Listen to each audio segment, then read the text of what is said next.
যে কোনো নুডলস দিয়ে খুব সহজে বানিয়ে নেওয়া যায় কোরিয়ানদের মতো এমন একটা রামেন, যেটা বানানো একদমই ইজি এবং খেতে অনেক অনেক বেশি মজা। তো বাসায় বসে সিম্পলি কিভাবে কোরিয়ানদের মতো এত মজার একটা ঝাল রামেন বানানো যায়, আজকের ভিডিওটাতে আমি তোমাদের সাথে সেটাই শেয়ার করব। আর টেস্টের কথা বলতে গেলে এটা এক কথায় অসাধারণ একটা। তো রামেন বানানোর জন্য আমার যা যা টপিংস দরকার আমি সবকিছু নিয়ে, যেমন শসা, গাজর, পেঁয়াজ, কাঁচামরিচ, ধনিয়া পাতা ইত্যাদি। ফার্স্টে একটু গাজর গ্রেট করে নিলাম আর পেঁয়াজটাকে একটু বেশি করে কুচি করে, মানে পেঁয়াজগুলোকে একদম ঝুরি ভাবে কুচি করে নিছি। তোমরা চাইলে এখানে পেঁয়াজটা নাও অ্যাড করতে পারো, তবে আমার কাছে পেঁয়াজ অ্যাড করলে অনেক ভালো। আমি একটু অল্প পেঁয়াজ কুচি করে নিছি আর সাথে দুইটা কাঁচামরিচও কুচি করে নিই। কাঁচামরিচ কুচি করা হয়ে গেলে এবার আমি শসাটাকে এরকম করে কেটে নিলাম। আমি তেমন কিছু টপিংস ইউজ করবো না, জাস্ট হাতের কাছে যা ছিল তা দিয়েই করে। ধনিয়া পাতাটুকু আমি এইভাবে কুচি করে নিলাম। তো রামেনের জন্য আমার যা টপিংস দরকার আমি সবকিছু কেটে নিলাম, সাথে একটু কুচানো রসুনও নিয়ে নিলাম। এবার রামেনের নুডলসটা সেদ্ধ করতে হবে, তাই কড়াইতে আমি অল্প পরিমাণ পানি দিই। আমি এখানে কোরিয়ানি রামেনটাই ইউজ করবো, তোমরা চাইলে মিস্টার নুডলস বা ম্যাগি যে কোনো একটা ব্যবহার করতে পারো। মোট কথা রান্নার প্রসেসটা হচ্ছে মেন টপিক। তো যাই হোক, এই রামেনের মধ্যে একটা মশলা আর একটু ভেজিটেবলস ছিল। গরম পানিতে নুডলস আর প্যাকেটে থাকা ড্রাই ভেজিটেবলস গুলো দিয়ে রামেনের সাথে অ্যাডজাস্ট করা যে মশলাটা ছিল সেটাও দিয়ে দিলাম। আর এই মশলাটা দিলে লবণ দিতে হয় না, কারণ এর মধ্যে লবণের পরিমাণ দেয়াই থাকে। তো যাই হোক, মশলা দিয়ে আমি নুডলসটাকে এরকম উল্টে পাল্টে সেদ্ধ করে। রামেনে পানির পরিমাণ বেশি হলেও ভালো লাগে না, তাই আমি মোটামুটি মেজারমেন্ট করে। আর এই নুডলস গুলো প্রায় 80% এর মতো সেদ্ধ করা হয়ে গেছে। এবার চুলা জালটা বন্ধ করে দিয়ে আমি রামেন গুলো কড়াইতে রেখে দেবো কিছু। রামেন প্রস্তুত করার জন্য আমি এখানে ইম্পর্টেন্ট কিছু টপিংস অ্যাড, তাই একটা পাত্র নিয়ে নিলাম আর এর মধ্যে দিয়ে দিলাম 1 টেবিল চামচ পরিমাণ সাদা তেল, সাথে আমি যে কুচানো রসুন রাখছিলাম সেগুলো, পেঁয়াজ, কাঁচামরিচ কুচিও দিয়ে দিয়েছি। এবার দিয়ে দিলাম ধনিয়া পাতা, এরপর গ্রেট করা গাজরটুকু আমি এখানে দিয়ে দিলাম, সাথে একটু গোলমরিচের গুঁড়া দিয়ে দিলাম। আর আমার কাছে রামেন মানে অনেক বেশি স্পাইস, এখানে অনেকটা পরিমাণ মরিচের গুঁড়া দিয়ে দিয়েছি। এবার চুলায় একটা প্যান বসিয়ে এর মধ্যে আমি পরিমাণ মতো সিসেমি অয়েল দিয়ে দিই, মানে তিল থেকে বানানো তেল। আর এটা গরম করে নিতে হবে। তার আগে বলে নিচ্ছি, হে গাইস, সুন্দর একটা ক্যাম্পেইন চলতেছে। তোমরা যদি ফ্রিতে আইফোন গিভওয়ে পেতে চাও তাহলে আমার বায়োতে থাকা লিংকে গিয়ে নাম ও নাম্বার দিয়ে এখনই রেজিস্ট্রেশন করে নাও। ভাগ্য থাকলে তুমিও আইফোন 16 প্রো ম্যাক্স পেয়ে যেতে পারো। তাছাড়া এখানে অ্যাকাউন্ট করলেই পাচ্ছ 587 টাকা বোনাস, আর বন্ধুদের রেফার করে পেয়ে যাবে আজীবন বোনাস। এখান থেকে গেম খেলার মাধ্যমেও আর্নিং এর সুযোগ রয়েছে। তো যাই হোক, তেলটুকু খুব ভালো করে গরম করা হয়ে গেলে এবার আমি মশলার উপর দিয়ে দিই। আর গরম তেল দেওয়ার সাথে সাথে এত সুন্দর একটা ঘ্রাণ আসে, কেমন জানি একটা মিষ্টি ঘ্রাণ। তো যাই হোক, এবার আমি এগুলোকে মিক্সড করে নিই। এখানে আমি আরো কিছু ইনগ্রেডিয়েন্ট অ্যাড করব,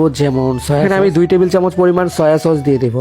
আর সয়া সস ছাড়া রামেনটা একদমই ইনকমপ্লিট লাগে আমার। যাই হোক, অনেকটা পরিমাণ দিয়ে দিলাম। আর টেস্টটাকে ব্যালেন্স করার জন্য আমি এখানে 1 টেবিল চামচ পরিমাণ ভিনেগার দিয়ে দিলাম। আর সবকিছু দেওয়া হয়ে গেলে আবারও খুব ভালো করে মিশিয়ে নিলাম। তো রামেনের জন্য মশলাটা একদমই রেডি। এবার আমি সেদ্ধ করে রাখা নুডলস গুলো দিয়ে দিই। আর নুডলস গুলো গরম থাকা অবস্থায় মিক্সড করে নিতে হবে, কেননা রামেন গরম গরম খেতেই ভালো লাগে, ঠান্ডা হলে একদমই ভালো লাগে। তো এবার আমি সবকিছু খুব ভালো করে মিশিয়ে নিচ্ছিলাম। আর এই পর্যায়ে রামেন থেকে এত সুন্দর একটা স্মেল আসছিল, রামেনটা দেখেই বোঝা যাচ্ছে যে আজকের রামেনটা খেতে অনেক বেশি মজা। এখানে আরো অনেক রকম টপিংস অ্যাড করতে পারো, তবে এই মুহূর্তে আমার কাছে ছিল না। ইনস্ট্যান্ট আমার কাছে যে টপিংস গুলো ছিল সেগুলো দিয়ে আমি রামেনটাকে সাজিয়ে। তো একই প্যানের মধ্যে আমি একটা ডিম ভেঙে দিয়ে দিলাম, কারণ আমি ডিম পোস্ট করি। মাঝখানে সামান্য একটু লবণ ছিটিয়ে দিয়ে জাস্ট হালকা করে ডিমটাকে ভেজে। যদি আমার ডিম পোস্ট খুব বেশি একটা ভালো হয় না, তাও যাই হোক আমি কোনো রকম ভেজে। আর উপর থেকে এরকম একটু গরম তেল ছিটিয়ে দিলাম যেন কুসুমটা বের হয়ে না। তো যাই হোক, ভাজা হয়ে গেছে আর আমি চুলাটা বন্ধ করে দিয়ে এটা রামেনের ডিশে দিয়ে দিই। এবার আমি এখানে নরমাল কিছু টপিংস অ্যাড করবো, যেমন গাজর কুচি, যেগুলো রান্নার আগে আমি কেটে রাখছিলাম আর কি। এরপর আমি এখানে শসার টুকরো গুলো দিয়ে দিই। আর রামেনটাকে একটু কালারফুল ডেকোরেট করার জন্য আমি এখানে ধনিয়া পাতা দিয়ে দিই। এরপর একটু করে ঝোল নিয়ে আমি আবার উপর দিয়ে একটু ছড়িয়ে দিলাম। এন্ড গাইস, ফাইনালি আমার বানানো রামেনটা একদমই রেডি। আজকের ভিডিওটা আমার কাছে খুবই সুন্দর ছিল, কারণ রামেন আমার ভীষণ পছন্দ। আর রান্না শেষে রামেন থেকে এত মজার একটা স্মেল আসছিল, এটা দেখেই বোঝা যাচ্ছিল যে অনেক বেশি ঝাল হবে। তো যাই হোক, চলো এবার একটু টেস্ট করে দেখি কেমন হয়। আমি জানি না তোমরা কতটা বিলিভ করবে, বাট গাইস, আজকে এই রামেনটা খেতে এত